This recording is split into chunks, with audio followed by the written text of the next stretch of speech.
পিরোজপুরে বেকুটিয়া সেতুর মাধ্যমে নতুন মাত্রা পাচ্ছে দক্ষিণাঞ্চলের যোগাযোগ ব্যবস্থা। কাজ শেষ 85%। আগামী বছর অগাস্টে চালুর আশা।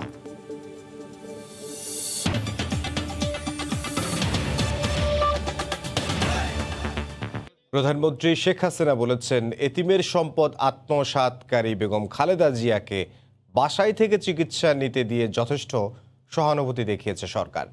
বিএনপি চেয়ারপারসনের চিকিৎসা নিয়ে দলটির নেতাদের বক্তব্যের সমালোচনা করে তিনি বলেন, জিয়া পরিবার যেভাবে বঙ্গবন্ধু পরিবারের উপর নৃশংসতা দেখিয়েছে, সে তুলনায় বেগম জিয়াকে অনেক সুযোগ দেওয়া হয়েছে। বুধবার দুপুরে যুবলীগের ৪৯তম প্রতিষ্ঠাবার্ষিকীর অনুষ্ঠানে তিনি একথা বলেন।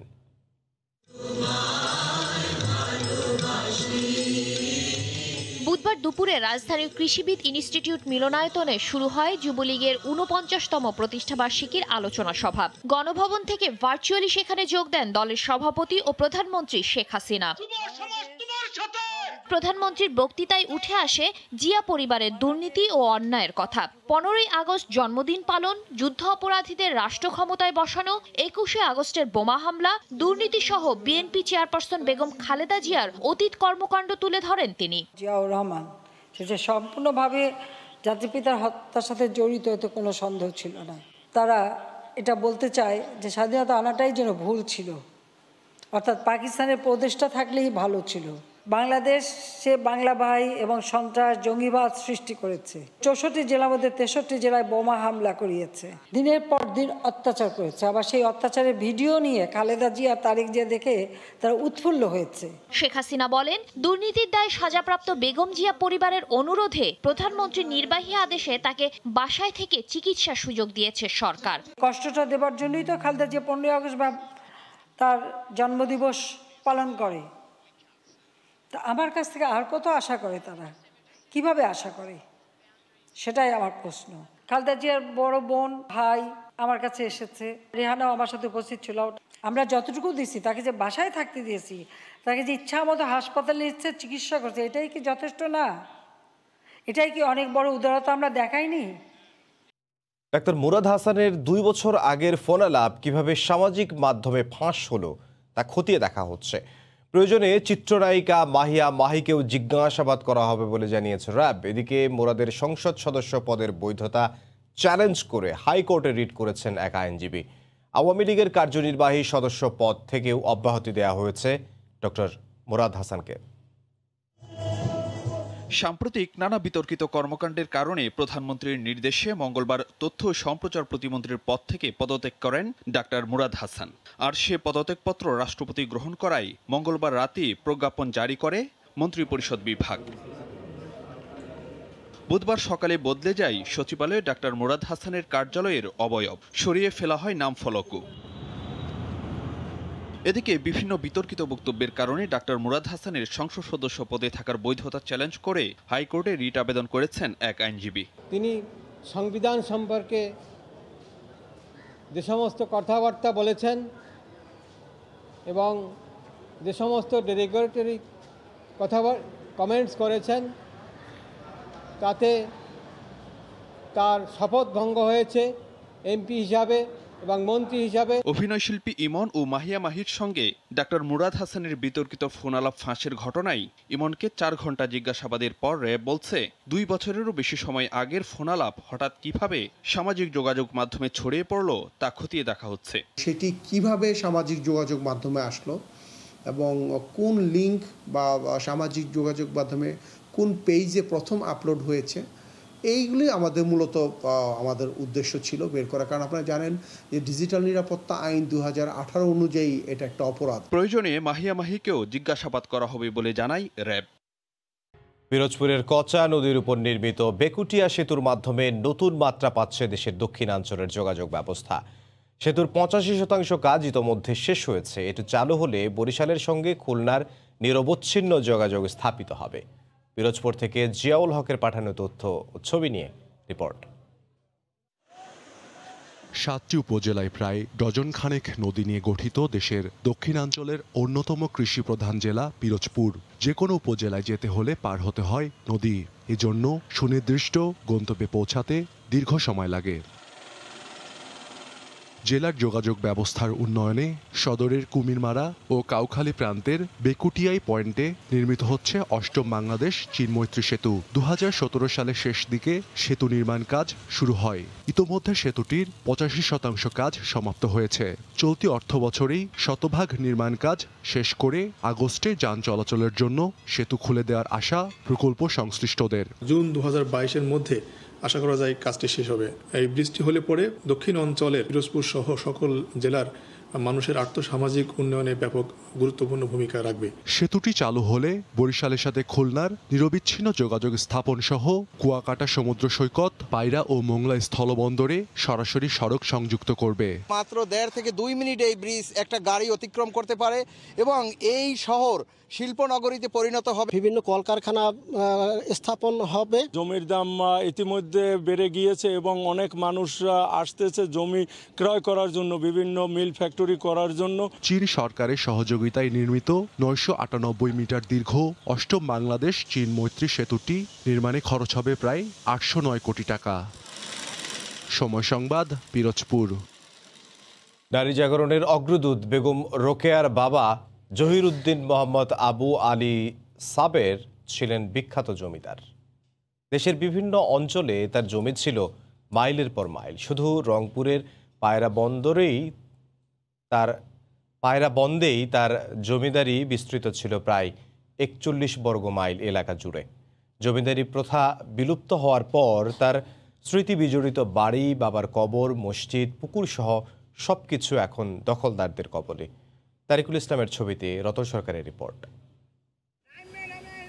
আত্মজীবনীতে বেগম রোকেয়া নিজেদের 350 বিঘার ওপর সুবিশাল বাড়ির কথা উল্লেখ করেছেন। তার বাবা জহিরুদ্দিন মোহাম্মদ আবু আলী সাবের ছিলেন সম্ভ্রান্ত এক জমিদার। অথচ 1968 সালে আরেক মহিষী কবি বেগম সুফিয়া কামাল তার ধ্বংসপ্রায় আতুর ঘরটির মাত্র 30 শতক দখলদারদের কাছ থেকে উদ্ধার করে সংরক্ষণের ব্যবস্থা করেন। পরবর্তীতে তা হস্তান্তর করা হয় প্রত্নতত্ত্ব অধিদপ্তরের কাছে।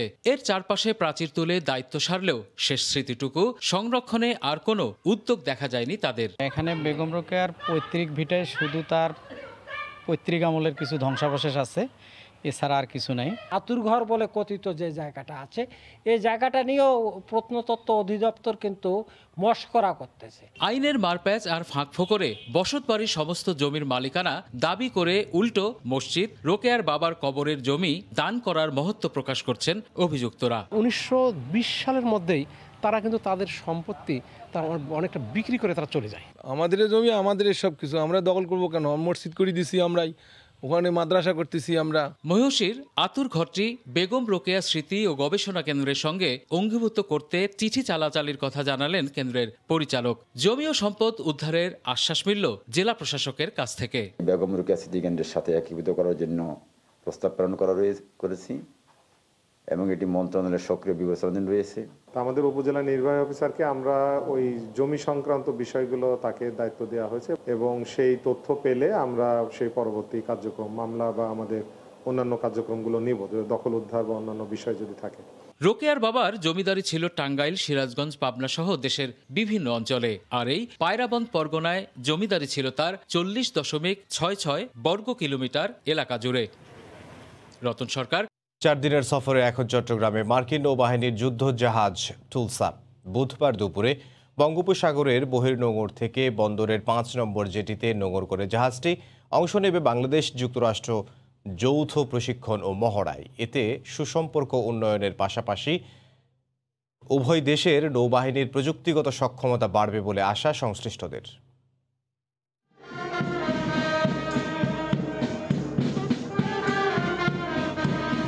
দুপুর 12টায় মার্কিন নৌ যুদ্ধজাহাজ টুলসা চট্টগ্রাম বন্দর চ্যানেলে প্রবেশ করার সঙ্গে সঙ্গে বাংলাদেশ নৌবাহিনী সমররীতি অনুযায়ী সুসজ্জিত একটি বাদক দল বাদ্য পরিবেশনের মধ্য দিয়ে স্বাগত জানায় জাহাজটিকে। এই সময় জাহাজে দাঁড়িয়ে থাকা নৌ মার্কিন সেনারা অভিবাদন জানান।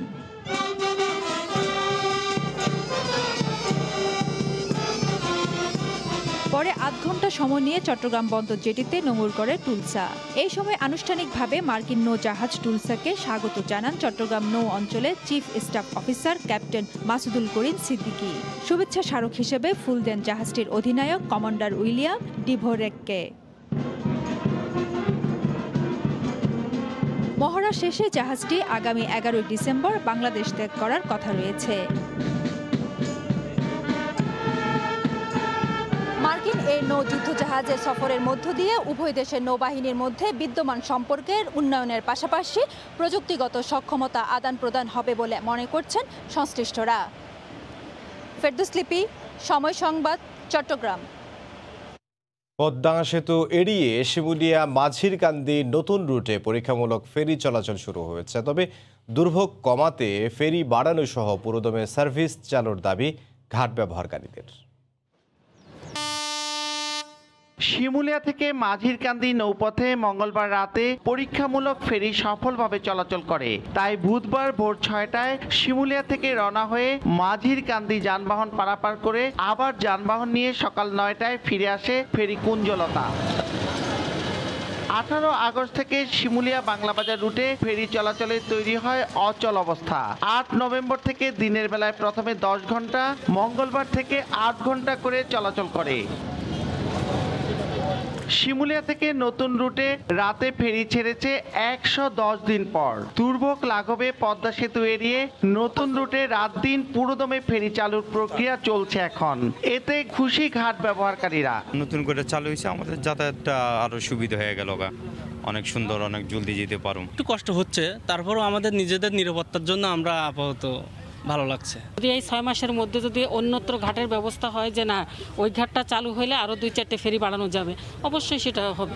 বুধবার শিমুলিয়া থেকে বাংলাবাজার প্রথম ফেরি ছেড়ে যেতে বিলম্ব হয় 1 ঘন্টা। 2 ঘন্টা বসে থাকতে হয়, 3 ঘন্টা বসে থাকতে হয়। যদি ফেরিটা 24 ঘন্টা চলতো, আমরা যে টাইমে আমাদের গন্তব্যস্থলে পৌঁছে যেতে পারতাম। সময়ের যে সংকীর্ণতা এখন আছে, সকাল 8টা থেকে বেলা 4টা পর্যন্ত ফেরি চলে, এই সংকীর্ণতাও তখন কাটানো যাবে। অন্য সময় হয়তো ফেরি নদীর গতি স্বাভাবিক থাকলে ফেরি চালানো যাবে। যাতায়াতের উন্মুক্ত থাকে তাহলে আমিও খুশি হব, তারা যারা যাবে তারাও খুশি হবে।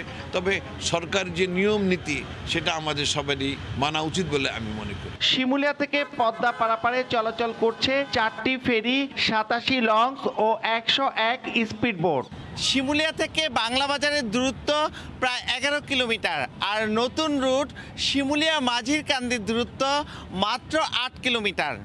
মুন্সিগঞ্জের শিমুলিয়া থেকে নাসির উদ্দিন উজ্জ্বল, সময় সংবাদ। টানা 3 দিনের বৃষ্টিতে ফরিদপুরে ফসলের ব্যাপক ক্ষতি হয়েছে। প্রায় 20,000 হেক্টর ফসলি জমি তলিয়ে গেছে পানিতে।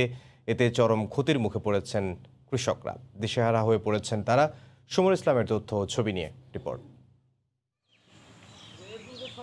ঘূর্ণিঝড় জাওয়াদের প্রভাবে ফরিদপুরে টানা 3 দিনের বৃষ্টিতে তলিয়ে গেছে প্রায় 20,000 হেক্টর ফসলি জমি।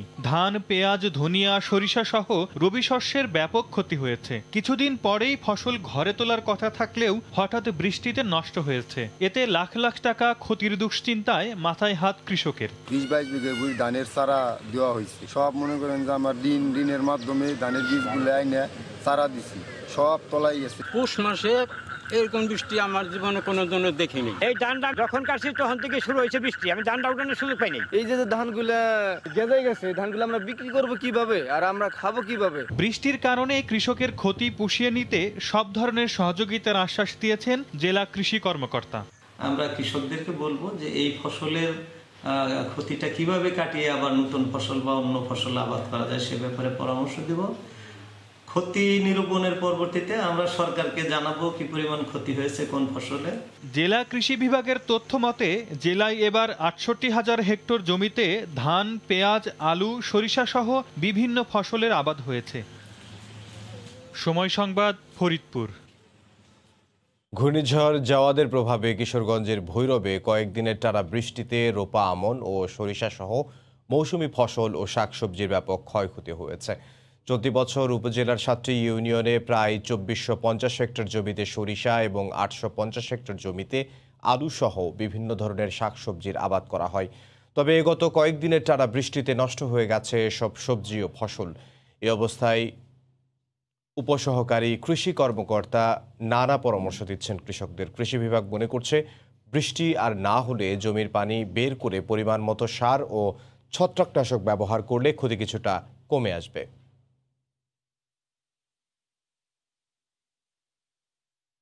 শাড়ি তৈরির কাঁচামালের দাম বেড়ে যাওয়ায় লোকসান কাটিয়ে উঠতে পারছেন না টাঙ্গাইলের তাঁতিরা। এরই মধ্যে পুঁজি হারিয়ে অনেকে তাঁত বন্ধ হয়ে গেছে বলে অভিযোগ মালিকদের। ব্যবসায়ী সমিতির নেতারা দাবি করছেন সরকারি সহায়তা না পেলে হারিয়ে যাবে শিল্প। কাদির তালুকদারের তথ্য ও রাশেদ খানের ছবিতে রিপোর্ট।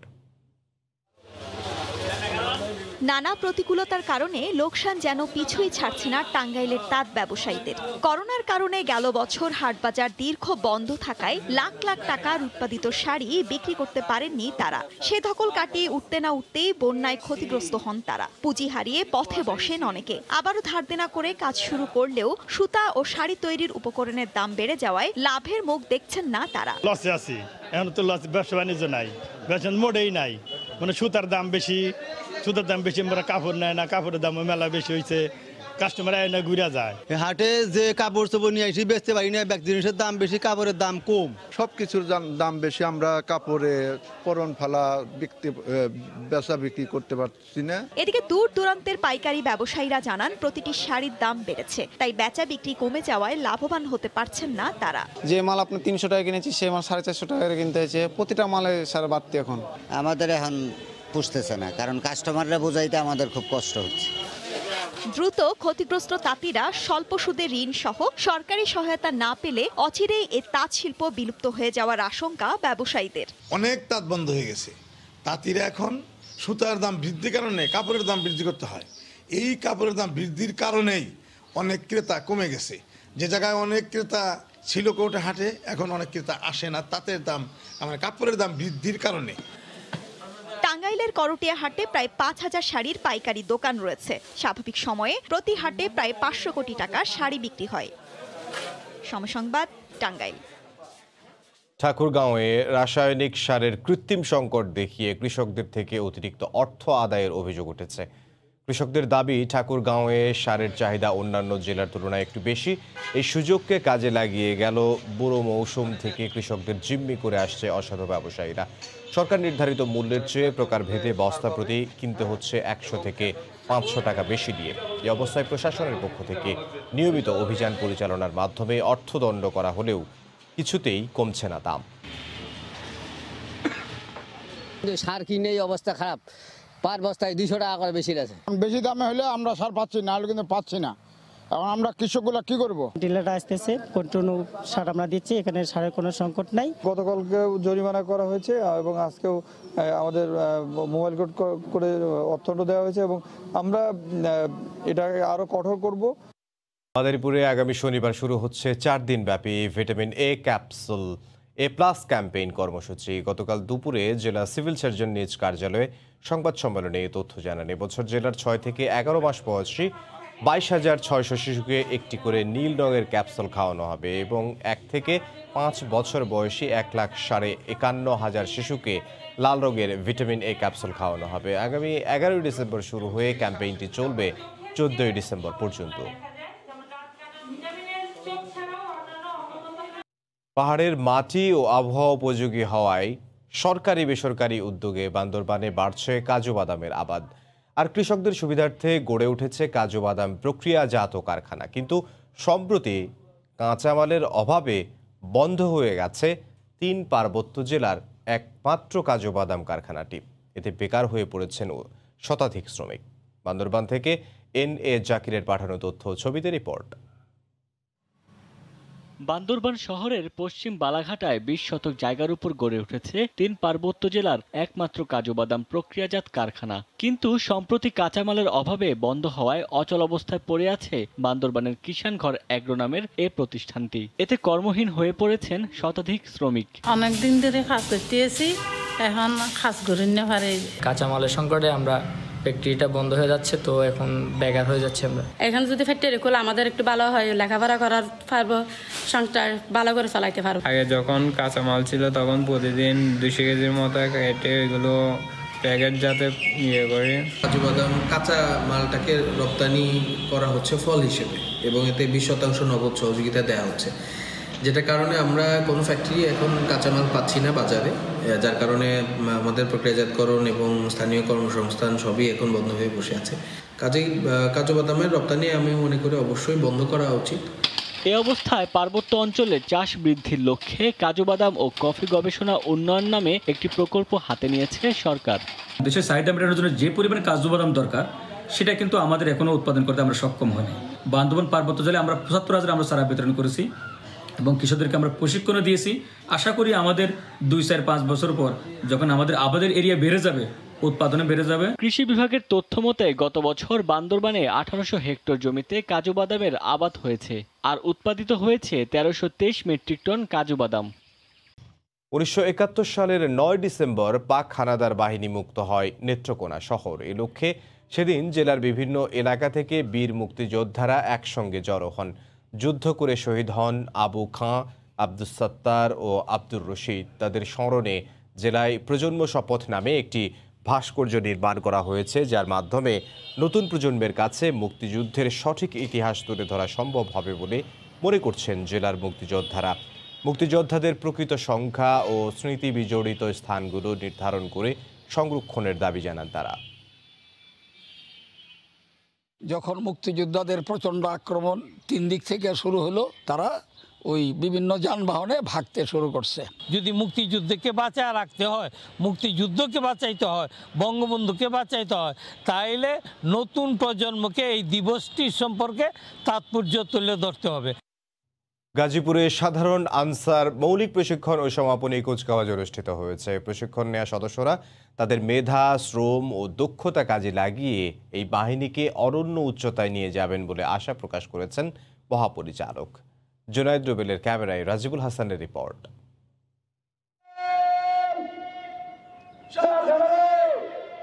সংবিধানের প্রতি অটল থেকে জীবন উৎসর্গ করার শপথ, দেশ ও মানুষের সেবায় দৃপ্ত পায়ে এগিয়ে চলার প্রশিক্ষণ। দিনরাত একাকার করে যেখানে প্রশিক্ষণ নিয়েছেন সেই ইয়াদ আলী প্যারেড গ্রাউন্ডে সশস্ত্র সালাম জানিয়ে প্রশিক্ষণের ইতি টানলেন ৮৯৩ জন সাধারণ আনসার।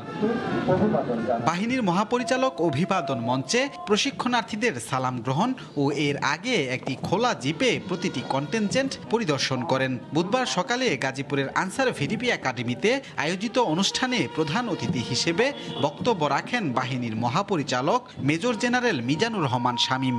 আমি আশা করি আজকে নতুন সদস্যরা দীর্ঘদিনের অক্লান্ত পরিশ্রম, ধৈর্য এবং ত্যাগে অর্জিত এই বিরল সম্মান অক্ষুণ্ণ রাখার জন্য নতুন করে দৃঢ়প্রত্যয়ী থাকবে। তিনি বলেন, রাষ্ট্রীয় গুরুত্বপূর্ণ স্থাপনা ও প্রতিষ্ঠানের নিরাপত্তা রক্ষায় এই বাহিনীর ৪৬,০৭০ জন সদস্য সরাসরি ভূমিকা রাখছেন। ৩১,৮৫০টি পূজা মণ্ডপে ৭৩,৪১৮ জন এবং গত ২৮ নভেম্বর ২০২১ তারিখে অনুষ্ঠিত ইউনিয়ন পরিষদ সাধারণ নির্বাচন ও পৌরসভা সাধারণ নির্বাচনে মোট ১,০৬২টি ভোট কেন্দ্রে ১,৬৯,৭৯৫ জন আনসার সদস্যরা অত্যন্ত সফলতার সাথে দায়িত্ব পালন করে বাহিনীর ভাবমূর্তি উজ্জ্বল করেছে। অনুষ্ঠান শেষে সেরা ৩ আনসারের হাতে কৃতিত্বের পুরস্কার তুলে দেওয়া হয়। রাজিবুল হাসান, সময় সংবাদ, গাজীপুর।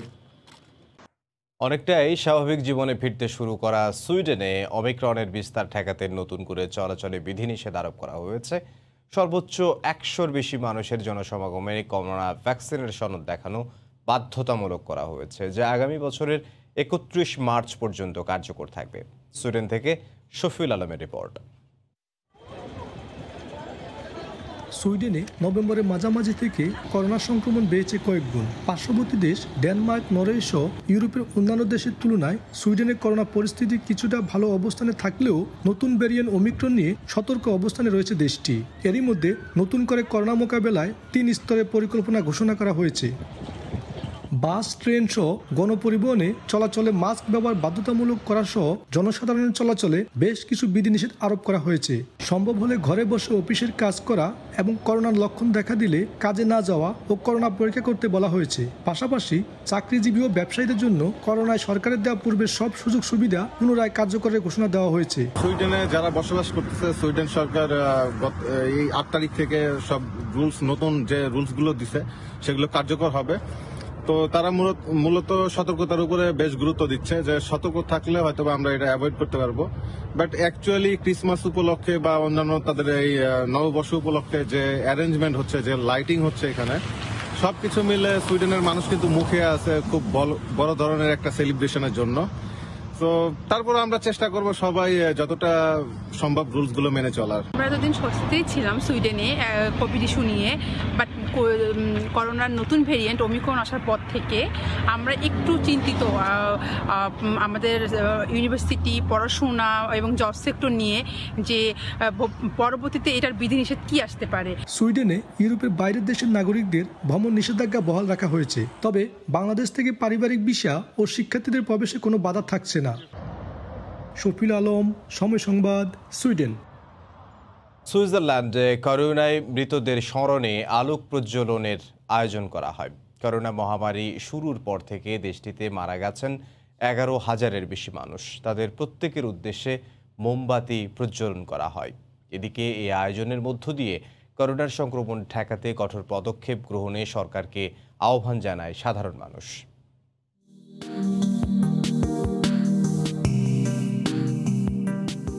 পুরো চত্বর জুড়ে সারি সারি মোমবাতি, অন্ধকারে মৃদু আলোয় জ্বলছে। কোনো উৎসবের অংশ নয় এটি। করোনায় মৃতদের স্মরণে সুইজারল্যান্ডে আয়োজন করা হয়েছে আলোক প্রজ্বলনের। আর তাই দেশটির রাজনৈতিক কর্মকাণ্ডের কেন্দ্র হিসেবে পরিচিত একটি চত্বরে জ্বালানো হয়েছে হাজারো মোমবাতি। এভাবেই মৃতদের স্মরণ করছেন স্থানীয়রা। দেশটির স্বাস্থ্য কর্মকর্তারা জানান, করোনা মহামারী শুরুর পর থেকে দেশটিতে মারা যায় 11,000-এর বেশি মানুষ। তাই মৃতের সংখ্যা অনুযায়ী জ্বালানো হয়েছে ঠিক ততগুলো মোমবাতি। এদিকে এই উদ্যোগকে করোনার সংক্রমণ ঠেকাতে সরকারের ব্যর্থতার বিরুদ্ধে নীরব প্রতিবাদ হিসেবেও দেখছেন অনেকে। করোনা আক্রান্ত হয়ে মৃতদের স্মরণে আমরা মোমবাতি জ্বালিয়েছি। আমরা তাদের মৃত্যুতে গভীর শোক প্রকাশ করছি। সরকারের নীতির বিরুদ্ধে এটি নীরব প্রতিবাদের অংশও বটে। সরকারের উচিত করোনা সংক্রমণ ঠেকাতে তাদের কৌশল পরিবর্তন করা, সংক্রমণ ও মৃত্যু হার কিভাবে কমানো যায় সে অনুযায়ী পদক্ষেপ নেওয়া।